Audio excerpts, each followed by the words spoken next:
United States is blessed with the strongest and most powerful military in the history of the world. There's no military like our military, not even close. Nobody has our weapons, and it'll be stronger and more powerful than ever before very soon. You know, we just approved the biggest budget in the history, over $1 trillion.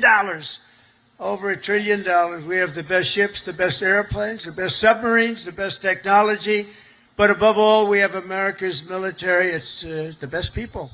That was President Trump at the George Washington aircraft carrier and a base in Japan just hours ago, talking about how we are the greatest military power. No one else is even close in the history of the world. And we have with us today back Colonel Douglas Macgregor, defense and foreign policy analyst, former advisor to the Secretary of Defense, and highly decorated combat veteran. Doug, welcome back to the show, and interesting comment for you to weigh in on right at the beginning. Yeah, I mean, it's marketing on a scale that's heretofore almost unknown. Before the 4th Infantry Division Mechanized went to Vietnam in 1965, Secretary McNamara said that it was the most powerful combined arms force in the world and probably in history. And of course, the 4th Infantry Division went over there and had 60% casualties within the first year. And we all know how Vietnam worked out. So we've heard these kinds of claims before. And President Trump is nothing if not a brilliant salesman. So I would expect him to say these things. But the rest of us have to be more sober-minded. Well, and in fact, one of us is more sober-minded, and you are in a recent piece you published in Responsible Statecraft, where you say that on Ukraine and Venezuela, Trump needs to dump the sycophants. There's a lot of smoke being blown about big deals and huge wins. True military professionals would tell him the hard truth. That really seems to fit pretty well. I didn't even know we were going to have that headline there, but it seems like he is listening to the sycophants and people are telling him all these things because, you know, I have to suspect that he's being told that all these things are true, that we really are that good. I mean, what do you make of that? Well, first of all, we should keep in mind that we do a number of things very, very well. The question is, are the things that we do well relevant to what we might do in a place like Venezuela? And for that matter, how relevant have our weapon systems turned out to be in a place like Ukraine? I don't think that it's a question of are we strong or capable? We are strong and capable. Do we have the right mix of capabilities? Do we have the right people in command? Are we organizing effectively for what looks like an imminent intervention in Venezuela? Those are very different questions, and I have serious doubts about them. And, you know, one of the concerns I have when I hear those kind of things, and President Trump, really every president since, I mean, you can go all the way back to Clinton and all the way through, they always say we're the greatest military power ever. Biden said it, Obama said it, Trump said it the first time. But when I hear this kind of claim that we are the best everywhere, and then that includes the Russians, it includes the Ukrainians and the Chinese, et cetera, and you say that we are hands down better than all of them, I worry that people may believe that, because I agree with you that we are very capable and very good in some areas, but to have this belief that we are the best of all of them and we could beat everybody else, I think is setting us up for disaster. Oh, no, absolutely. There's no question about it. You know, George Patton said that the German soldier was the best soldier in human history. There was nobody better. I think he was probably right. The German military in the Second World War, certainly at the outset, and I mean, in Western Europe, was unmatched. But he sent the German military into an operation in Russia for which it was completely unprepared. It was too small, it was overstretched, inadequately modernized. What are we doing? Apparently we're planning to go into Venezuela with a lot of firepower and then 10,000 U.S. troops, presumably Army, augmented by 2,500 Marines, I guess. Is that really the right device for a nation that is 30 million, the size of England, France, Switzerland, and most of Austria combined? I'm not sure it is. What we don't know, and these are the things that count most of all, is what do we want them to do when they go into Venezuela? Is their job to launch decapitation strikes, kill off the government, and suddenly install Mrs. Machado who's apparently the new cause celeb for the neocons and globalists in Washington. I don't know. The other thing is, what is your plan for the Venezuelan army? Now, I'm not here to suggest that the Venezuelan army is battle-hardened, tough, and ready to fight to the bitter end. But they've got a lot of equipment. They've got some people. They're backed up by, in addition to the Venezuelan army, 600,000 militia. Will all of this make any difference? I think it'll probably have some effect. Can you kill most of them? I suppose if we bomb enough people, we will. But how many civilians are we likely to destroy? How much infrastructure will be destroyed? And then do we make ourselves responsible for Venezuela? Make the whole place dependent upon us?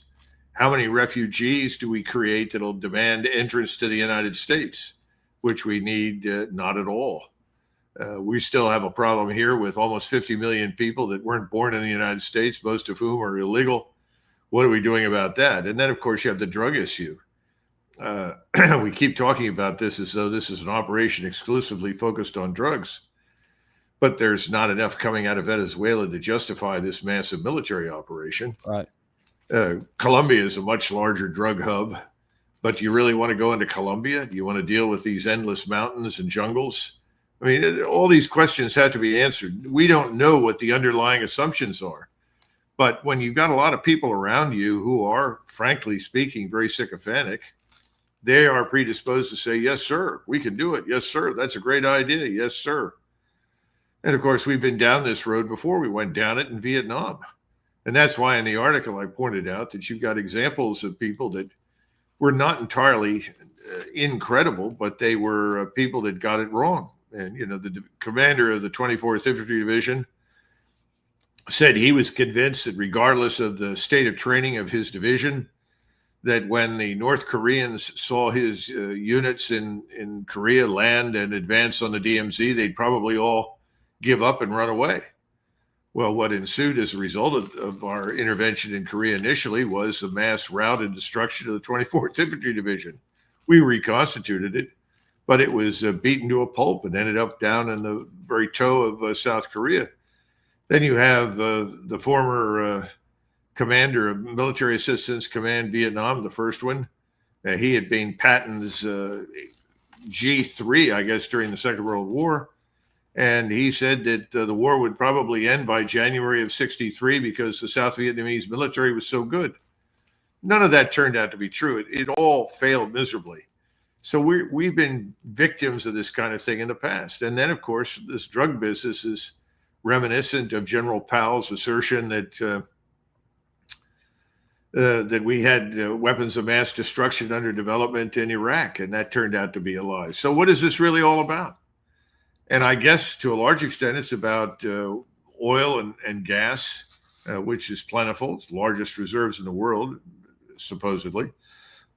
And I guess you could probably get, for the cost of extraction, 2 barrels of oil from Venezuela that you would get with in the United States, only 1 barrel.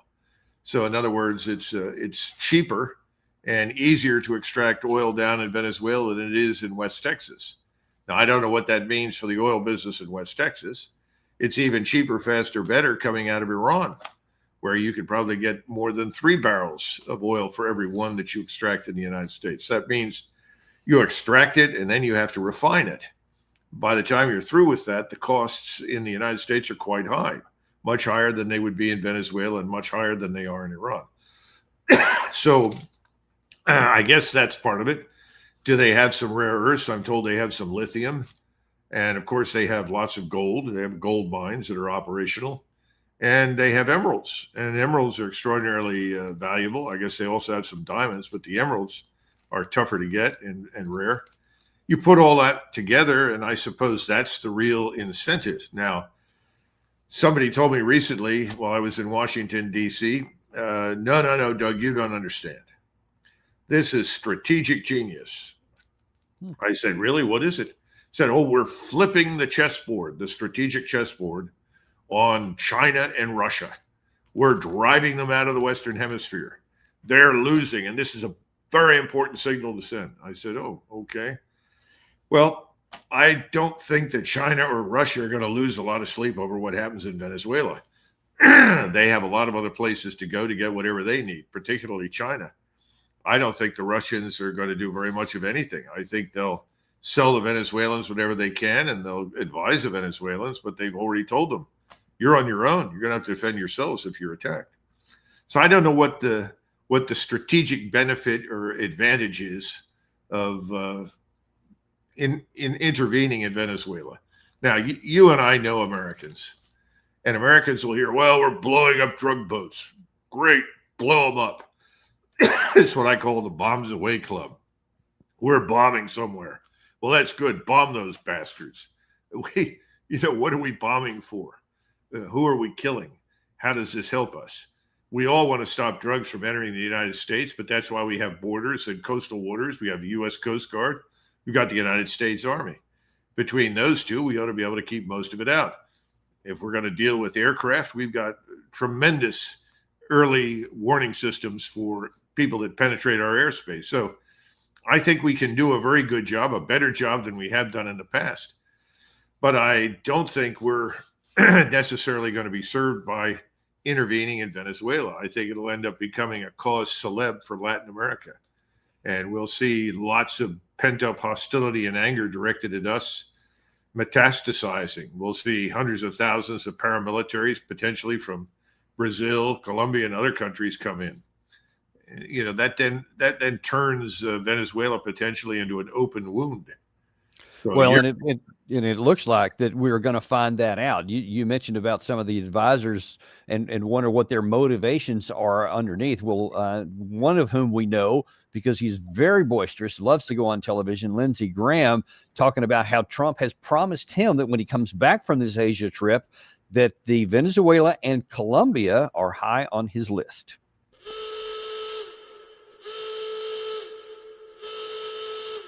President Trump told me yesterday that he plans to brief members of Congress when he gets back from Asia about future potential military operations against Venezuela and Colombia. So there will be a congressional briefing about a potential expanding from the sea to the land. Yeah. Was it illegal for Bush to take Ortega out in Panama? Was it illegal for Reagan to go into Grenada to stop Cuban influence building this big long runway? There's plenty of precedent here to do what he's doing, but the game has changed. So you see, Graham is not worried about legality because on the one hand, elsewhere in some of these other comments, he mentioned, yeah, I know the Constitution says only the Congress can actually authorize military power, but hey, 130 times we've been done it since the 1973 War Powers Act went into effect. No one cares. So basically, there is no law, and you can do whatever you want. What do you say to that? Well, I think he's right in the sense that we've never paid much more than lip service to the so-called rules-based international order. That's a joke. We've decided to go in and do things, and they weren't necessarily legal in the eyes of the world, and we have never cared. Well, we don't have to care. There's an old saying, small states do what they must, large states do what they can. We can go, so we're going to go. We have the capability, we're going to use it. Now, do we need to? That's the question. And he's obviously 100% behind any suggestion of use of military power whenever it comes up. He was absolutely, buoyant. He's extraordinarily happy with the prospect of now turning attention to Venezuela. Okay, we can set aside any discussions of international law since we don't particularly pay much attention to it anyhow. Does this make sense for us? How do we benefit strategically? That's the real question. And we have to look very carefully. If we can establish what it is that we're benefiting from, can we then achieve that with military power? That's the question. It's this old purpose, method, end state. What's the purpose? What's the method? How are we going to do it? And what do we want it to look like after we're through? Is this another open-ended operation that could go on for a decade? Or do we have some sort of timeline? Is there some limitation on the investment of American blood and treasure? How many people are we willing to spend? How much time and resources do we want to expend? These questions are never answered until it's too late. I think it's already too late. I'm sure when President Trump comes back, something will be discussed, but whether or not we find much out is open to debate. Well, so I want to go down, at least for the moment, on this narrow line here with Venezuela. You've seen the armada that's assembled out there. I think it's like 14% of the U.S. Navy fleet is there, and a bunch of other stuff. But it's not. It may sound like a high percentage of the fleet, but overall combat power. What can you actually get done with that relatively limited number of troops, especially with the Marines? Well, obviously, we have enough firepower to level Caracas and probably most of the coastal towns and cities. There's no question about that. I assume that we want to seize control of something. Are we seizing control of Caracas? Well, that's not a minor challenge. That's a big city. Can we do that? I don't know if 10,000 troops would be enough for that. Are we seizing the oil fields? And that might be a very serious consideration, because there's always the chance, if you don't seize the Orinoco Basin, which is the primary concentration of the oil, that somebody sets fire to it, that they destroy the oil derricks. I mean, we've seen that before. It's a very expensive proposition to put those fires out and put everything back in working order. Then again, President Trump's talked about $1 trillion on defense. Well, that's nice. What does that do to our national sovereign debt and to the deficit that continues to rise?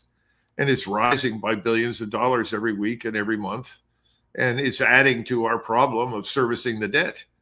Is this somehow or another going to offset the national sovereign debt? I mean, that's a good question. I can't answer that. I don't really know. I have my serious doubts. But there are probably people in the banking industry. They're facing a liquidity crisis. Maybe we're going to extract gold, ship it home. I mean, that's not a new development. People did that in various wars for centuries. You march in, you take over the gold, you ship it home. Napoleon Bonaparte did that all over Europe.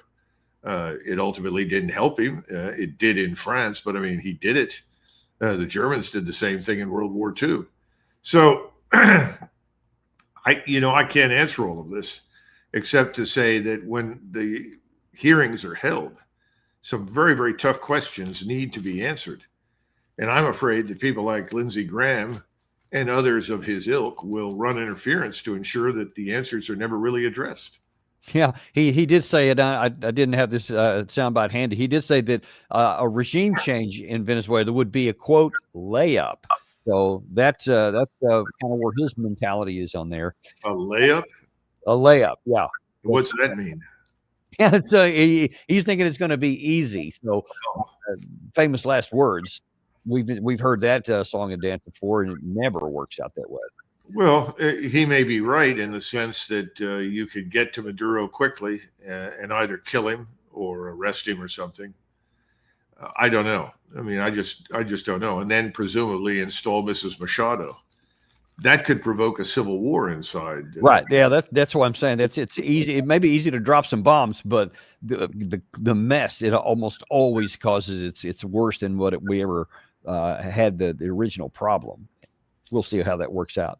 Listen, I want to expand the scope here a little bit, looking mainly at American national security in light of these individual things that are going on here, because I fear that there is too much concern at the top level, matching what you wrote about, that too many people are telling President Trump that he can do certain things, or that certain things are possible, because that's what he wants to hear, as opposed to what is real.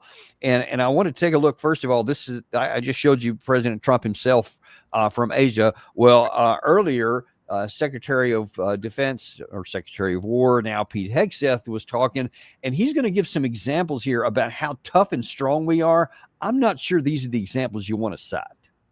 On that banner, peace through strength. It means reestablishing deterrence. When you've lost it, it's important to reestablish it. And President Trump has done that, from the Houthis and opening up our shipping lanes. I mean, when you just give away shipping lanes to pirates, that creates problems. He showed up and said no more. Or Iran's pursuit of a nuclear bomb, and he said, how about we send B-2s, 37 hours, over to take care of that, to ensure that they don't have a nuclear bomb. Or how about defending our own shores? 0 people crossing our border right now, because for too long we had an invasion of folks, and we don't know who they are and where they're coming from, crossing our borders. poisoning our communities with drugs. I would not want to be in a drug boat in the Caribbean right now. Okay, good that we're getting a handle on the border. I've always been a big supporter of that. It's not zero, but it's a whole lot better than it was. Great on that one thing there. But when you're talking about your strength and you're talking about the Houthis, which, by the way, after a month, we just quit and we never shut that deal down, or that we dropped some bombs on Iran in a day, and somehow that's supposed to be a message to Russia and China and others to reestablish deterrence. What do you make of that mentality? Well, I think it's ludicrous nonsense. I don't think we've established deterrence. What we've done, I think, is convinced most people in the world that they need to invest very heavily in their own military capacity to deny us access. I think things in the future will be tougher and worse for us than they are right now. Look, you're right. I'm 100% behind any effort at all to secure the borders. I think it's hugely improved over what it was. Is it perfect? No. Do we have 100% control? No. I would rather focus on our borders and our coastal waters than invading another country with the goal of somehow or another destroying what we say is the drug trade down there. Let's kill it here at home. Why don't we enforce federal law here at home? I happen to agree with what President Trump has been trying to do in that connection. I don't think it's been well done. I've never heard a strategic perspective on how to do it, where to do it, when to do it, and what we are going to use to achieve our aims. I think all of that needs to be done. In other words, I'd much rather fight the war against drugs inside the United States and along our borders and in our coastal waters than down in Venezuela. And the second thing is that if you're as concerned as these people seem to be about the real killers that are out there, not that there are not some drugs coming out of Venezuela. I'm sure there are. Colombia is far worse. I wouldn't want to traipse through Colombia, through the backcountry, up and down those mountains, trying to find drug factories and drug laboratories. And I certainly would not want to march into Mexico. That place would come apart very, very quickly. It's an organized crime state, but most of the fentanyl comes into the United States up through Mexico. And the Mexican government is almost irrelevant. The president of Mexico does whatever the cartels tell her to do. If you go in there, you destabilize it, you're going to make it much worse. I don't know who's telling him what, but I do get the impression that if you tell President Trump something he doesn't want to hear, he fires you and moves on to someone else who will tell him what he wants to hear. Yeah, and that's obviously a big problem. And then when he hears things that he does want to hear, it seems to result in actions along that route. So let me show you a couple of those he seems to listen to, and we'll talk about the ramifications of this. So first of all, let's now look at the Russia-Ukraine war, which we've mentioned obviously many times before. But now Trump is being told by Jack Keane that we need to double down and take the gloves off.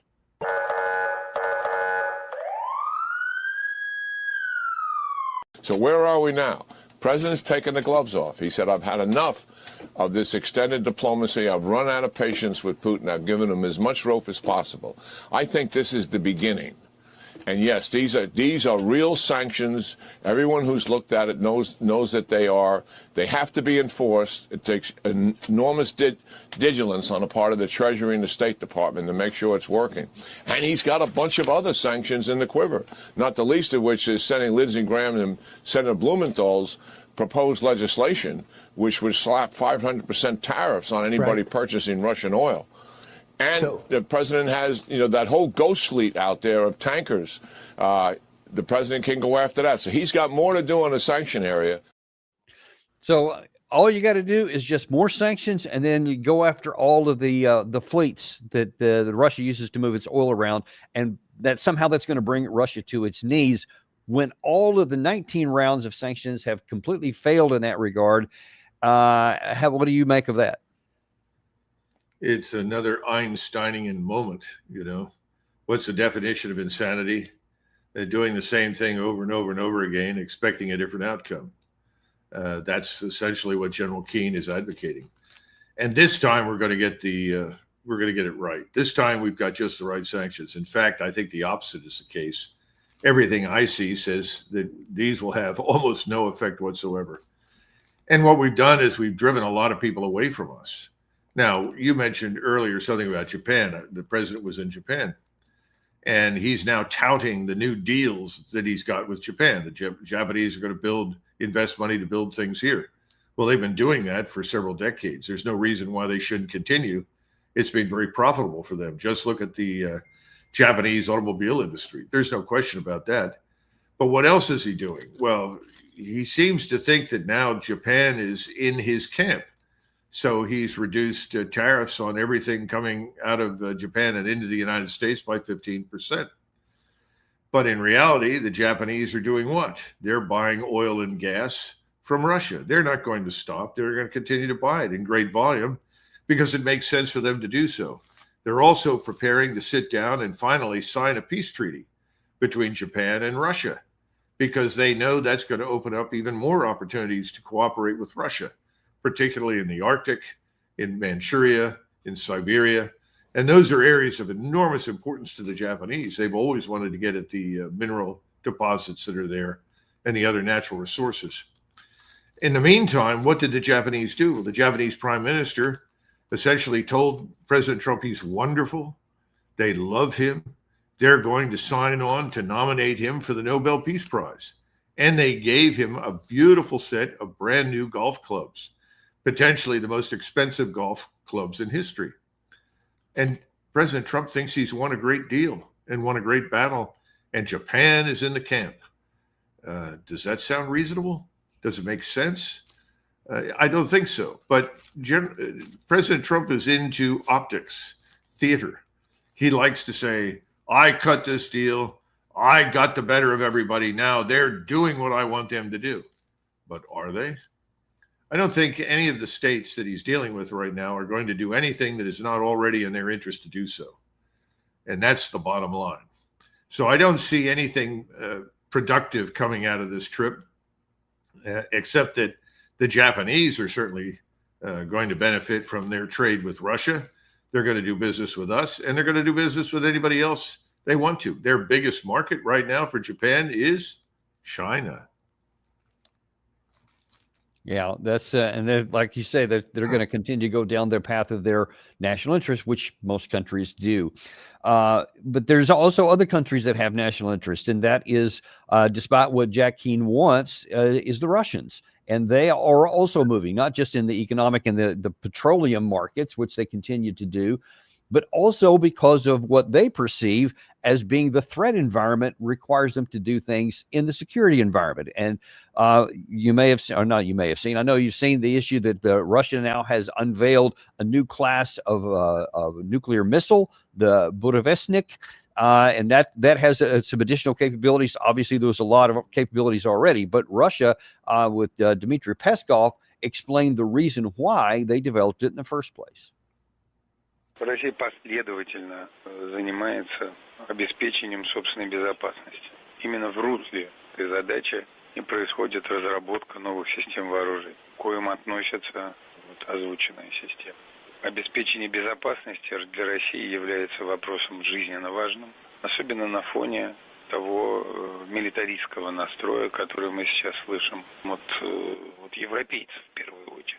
Европейцы действительно находятся в состоянии такой внутренней истерики, русофобской, агрессивной и воинственной. So one of the big problems I've had with a lot of this stuff, whether it's Jack Keane or Lindsey Graham or so many of these other people that are talking about all this stuff we should do to Russia, they always think that there's no consequence, that the only thing Russia's going to do is just shrug their shoulders and cow down or whatever. And Russia never does that. They always do the opposite. They usually bow up even more. And now we have this situation here where the threat environment gets worse. What do you make of that, or how do you view rather the dynamic to where we think that our actions never have counteractions and that we never worry about consequences for what we do? And how does that work out for you? Well, let's look at it from the standpoint of Moscow strategically right now. What is the situation? They are going to sign a peace treaty with Japan. And that's very important because it should have been concluded a long time ago. And that peace treaty is going to open up new avenues for both Japan and Russia. It's going to continue to sell its oil and gas to Japan and other things. At the same time, you have a whole set of agreements between Russia and China that are working beneficially for both parties. That is going to expand. It's not going to contract, because for some time now, President Putin has concluded, as most of his countrymen, there's no future with the West.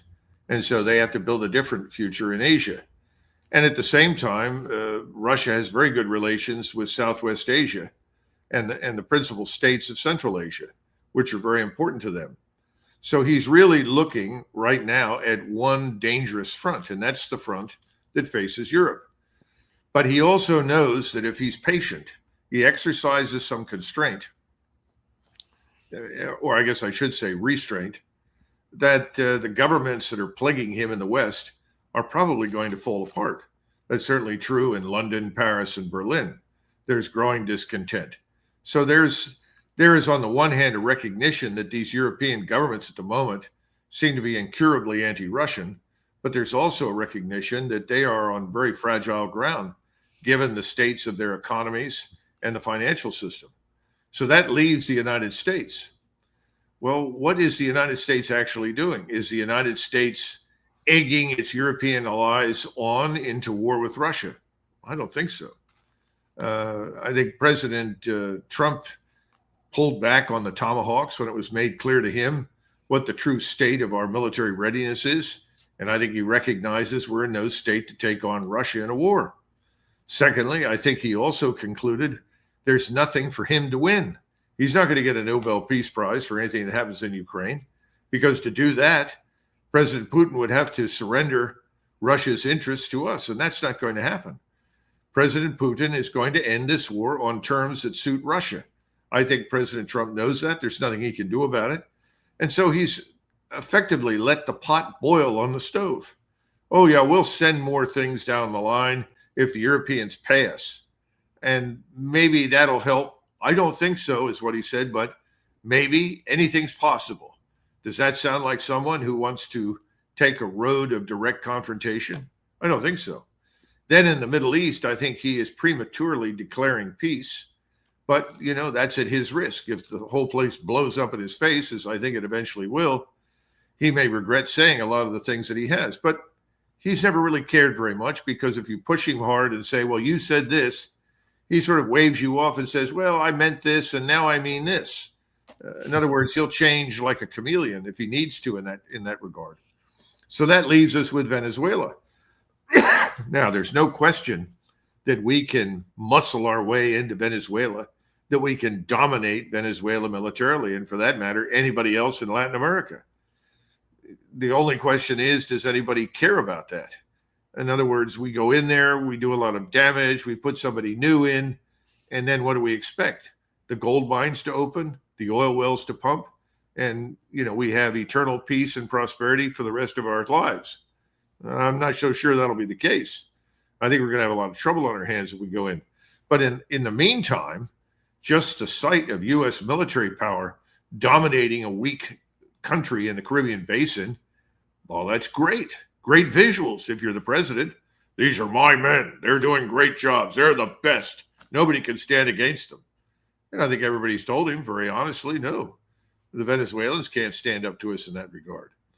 So, you know, General Keane is wrong on Russia. I think President Trump has decided, I don't think I'll go to war with Russia this week. So I don't see that coming. You got to look at what happens in reality versus what is said. President Trump continues to say, oh, I'm really disappointed, and I think they ought to get this war over with. And, you know, we have a lot of capability too. Let's not, you know, we can match what they do, and they should know that. Well, look, we can't, not on land. We can do a lot of things at sea because we're a maritime power. The Russians are not, but they've got a lot of submarines too. And those submarines cruise up and down the Atlantic coast. They cruise up and down the Pacific coast. They may not be that obvious, but they're out there. They too can launch missiles. So telling everybody, well, we have submarines that can hit Russia with nuclear missiles is a dumb thing to say. we're very vulnerable to that ourselves. We don't have any integrated air defenses. We can't shoot down an ICBM right now. Now we're talking about an ICBM with 8,000-mile range. It's hypersonic, but then again, all ICBMs are already hypersonic. That's why we can't shoot them down.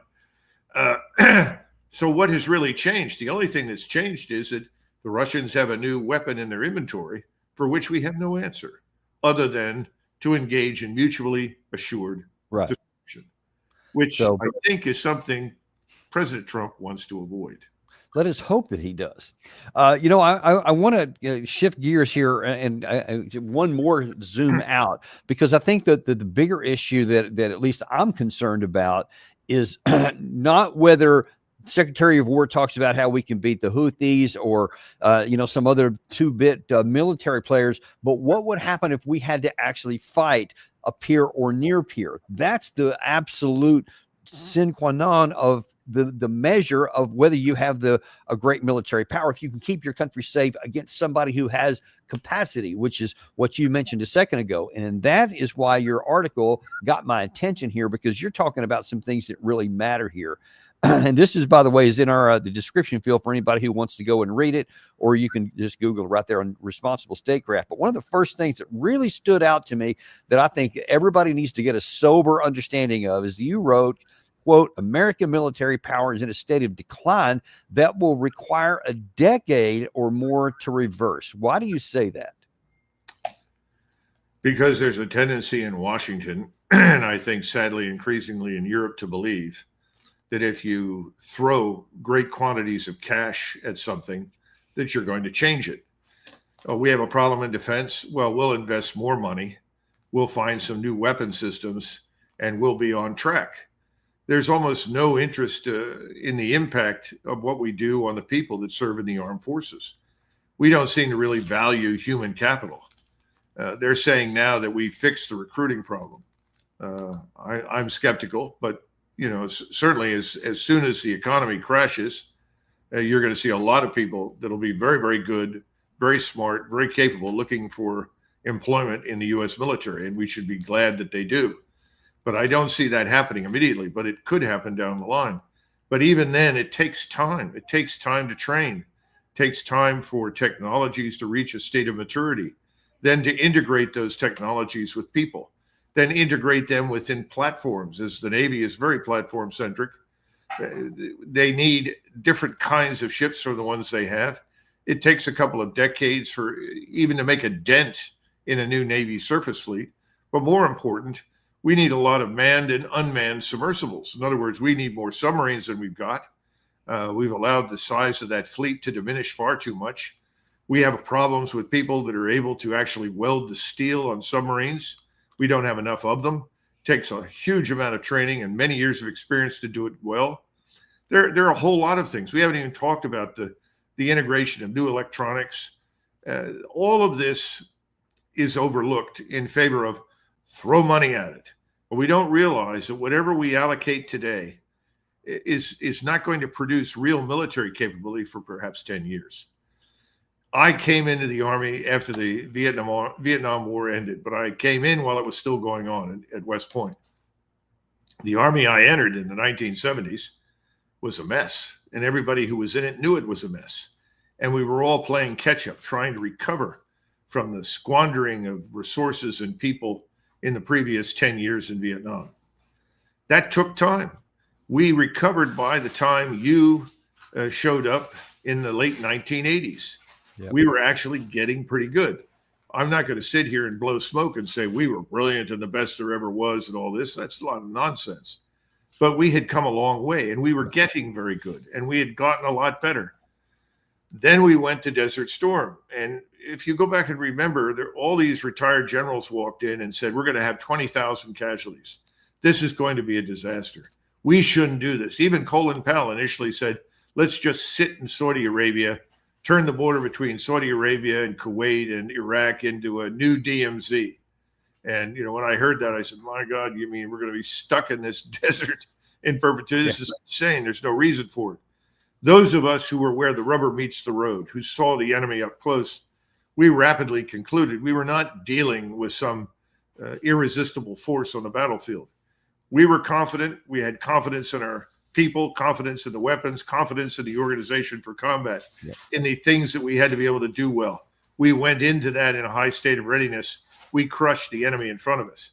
At the time, I thought we ended it too soon. That's another discussion for the future. But the point was, we were introduced into this at exactly the right time and the right place against an enemy who was completely unprepared to deal with us. We haven't seen that since, in the sense that what we did initially was almost incidental to what happened subsequently.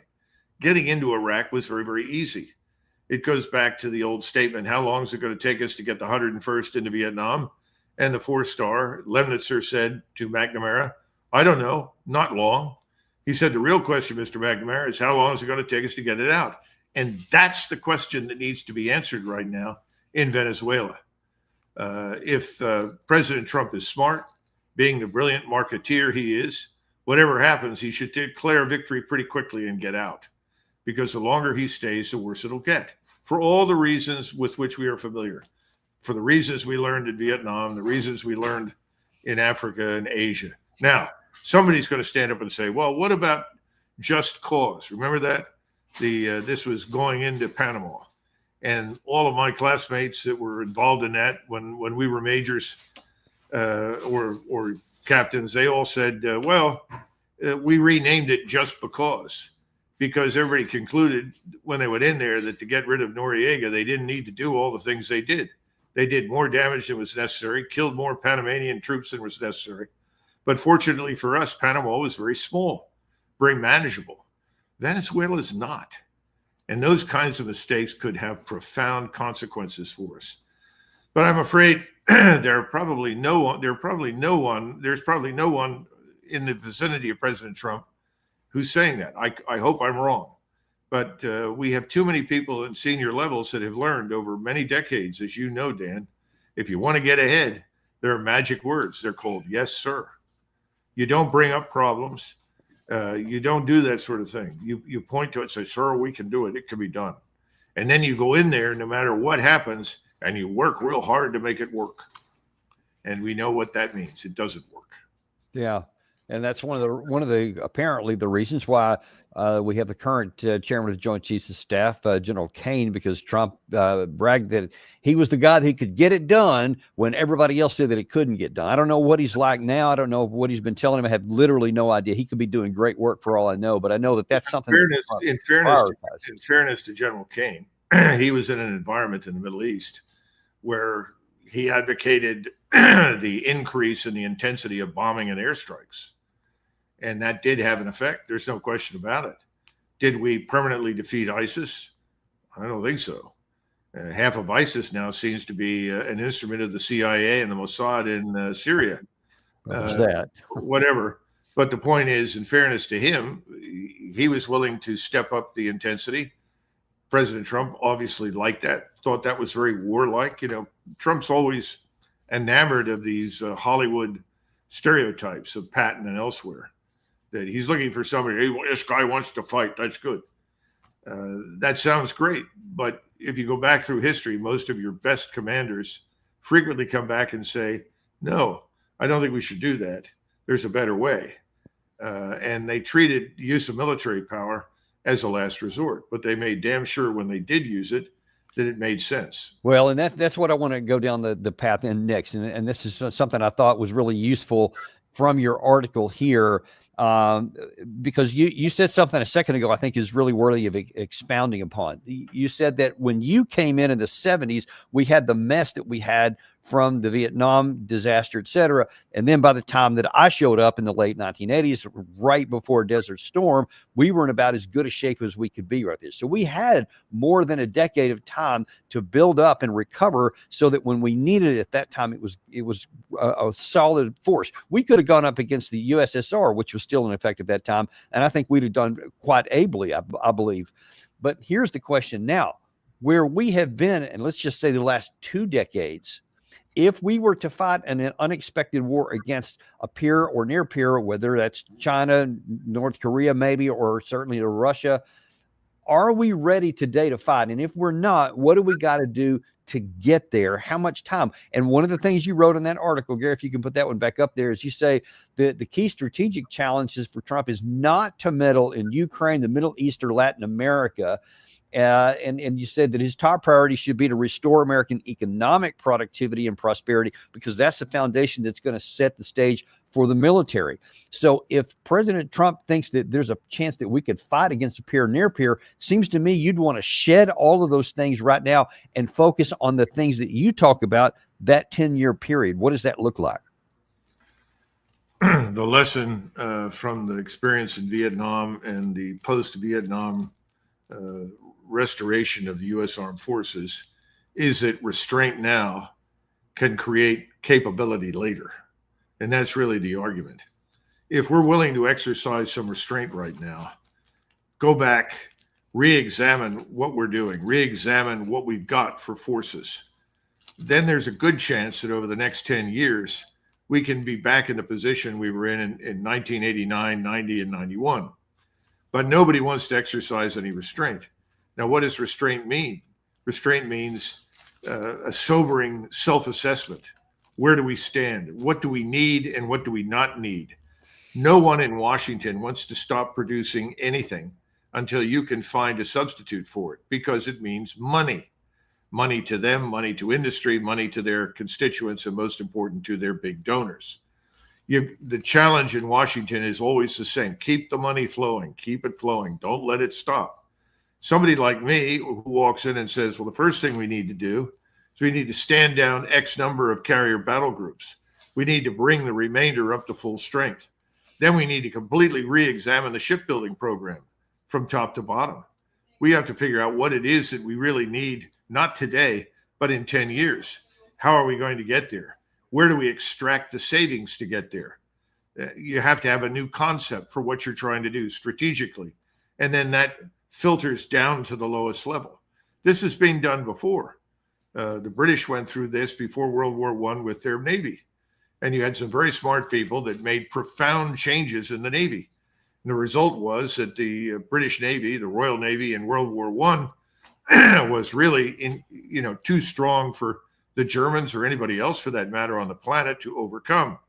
And that's really what they wanted. That helped them to eventually win. Of course, they won because we introduced a couple of million soldiers into the mix and we started producing everything for them. But at least at sea, they could not be challenged.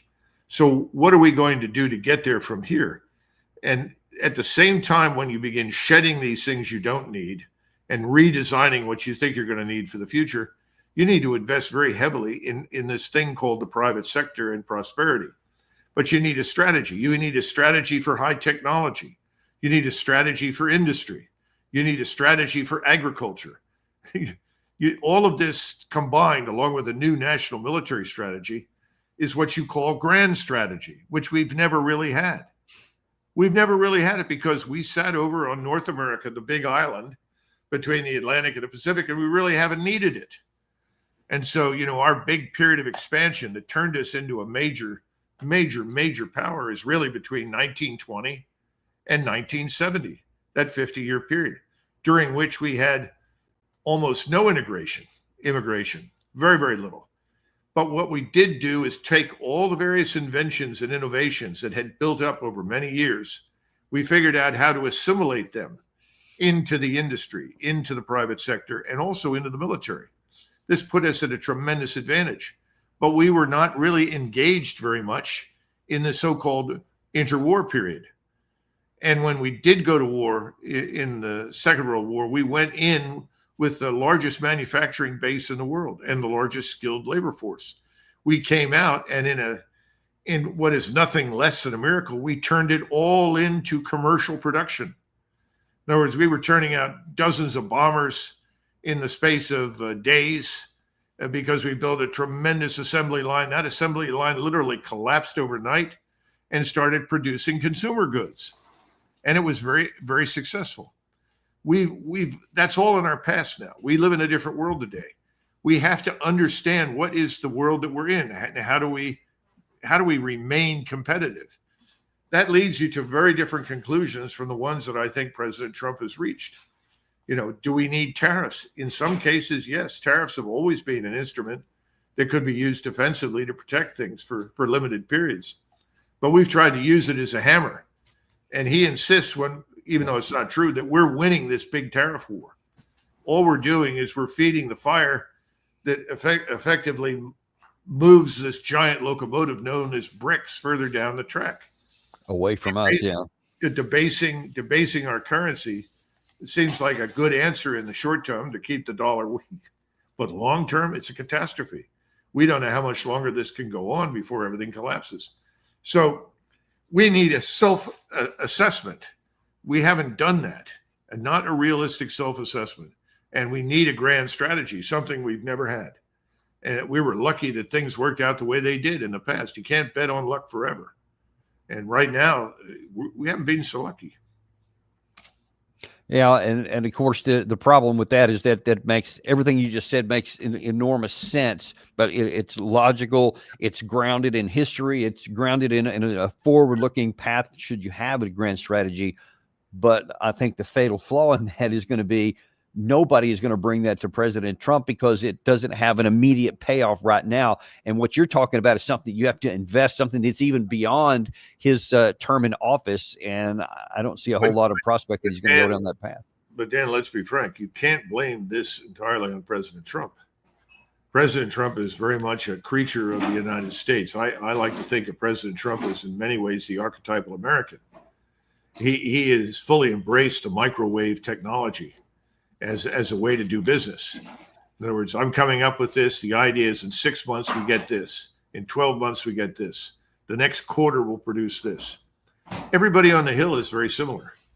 That's why I said, if you go up there and say, well, we got to stop building M1 tanks. Yeah, we don't want to build any more Bradleys. We need a completely new technological path for the United States Army and Marine Corps. We don't need more of what we've got. So it's going to take us time. We're going to have to experiment. We're going to have to look at different kinds of technologies. Well, the congressman says, well, then what do I get for my constituents and my donors? How do I justify myself to them if you're going to cut me off from all this income that I'm accustomed to that comes from the status quo? Nobody wants to stop it. And this is not a new problem. You know, this is something for your viewers. They'll get a charge out of this. When World War II finally fell upon us like a ton of bricks, and we were fighting for our lives in the Philippines, where we lost the battle and 12,000 good men rotted in prison camps for the next several years as a result, we still had 14 regiments of horse cavalry. Now, this is long after the Germans had overrun Poland, overrun France, overrun Norway, Sweden, or Denmark, and the Netherlands. They had driven the British 8th Army in North Africa hundreds of miles back on Cairo practically. So why were we still maintaining all these horse cavalry units? And I asked, well, why did we maintain them in the 20s? Why were we maintaining them in the 30s? I mean, surely mechanization was the path forward. Everybody figured that out. What's wrong with us? Why didn't we come up with Blitzkrieg? You know, why were the Germans the ones that developed this tactic? Why were we so far behind the Soviets? Because they had produced thousands of tanks and they were experimenting. Well, there's a reason for it. It's called horse manure, because tens of thousands of horses all over the West produced vast quantities of manure. The manure was scarfed up, packaged, and sold to farmers all over the Midwest and the South. The horse manure business took precedence over the United States Army and its needs for modernization.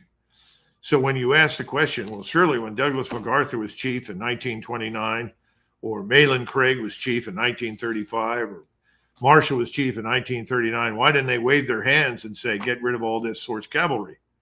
Well, now you have the answer. There was a lot of money in horse manure.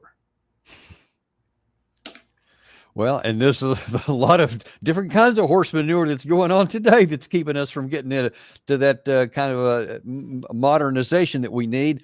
I just hope it doesn't come at too high of a price in the future. We've gotten lucky, as you said. Don't know how long that luck is going to hold, but at least we now have visibility from what you've given us here today. There is a path forward. There is a way to get it done. We just have to hope that somebody will put you in a position of authority one day and actually act on your judgment there. That's what we'll have to hope. But in any case, we appreciate you coming on and sharing this today, because people can't say they didn't know in the future. Okay. Thanks. Thanks, Dan. And we appreciate you guys too. Be sure and like and subscribe if you haven't. Also, a reminder, please let your friends know who may like to get their information via podcast. I know a lot of folks really like that. Tell them my Apple Podcast, Spotify Podcast Addict, type in Daniel Davis Deep Dive, and they will find us wherever they get their podcast, or DanielDavisDeepDive.substack.com, where you can find us in the written version there. So we actually also have some videos on that. But anyway, you can want your information, we've got it for you, because we are unintimidated and uncompromised to give you the truth that you need, and however you want to get it, it's there waiting for you. Thank you very much, folks, and we'll see you on the next episode of Daniel Davis Deep Dive.